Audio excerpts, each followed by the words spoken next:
Čaute, vítam vás pri ďalšom videu. Dneska si ukážeme ruské rádio Hvezdočka. Vyrábalo to Mezon, Leningradské závody. Zboku je hladenie a hlasitosť. Dozadu je to akože na anténu externú. Zvonka to je všetko. Keď si ho otvoríme, vnútri môžeme vidieť reproduktor, 9V baterku, to hladenie, to je, ukazuje tam tú dierku, tranzistory, diódy,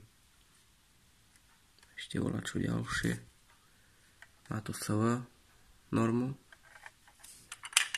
takto treba nastavovať furt, aby to zapadlo do toho.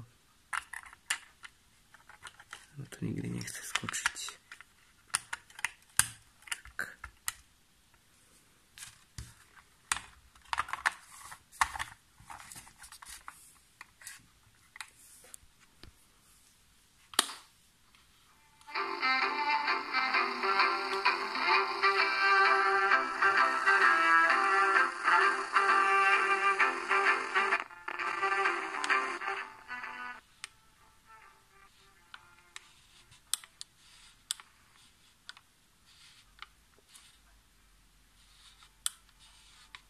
Teraz je deň, tak už nechytíme asi len toto.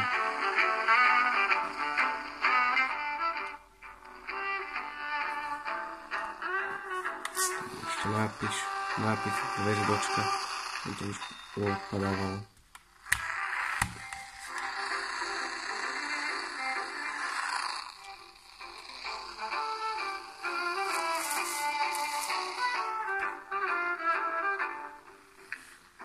Kedves hallgatók, ennyi fért a mai műsorba.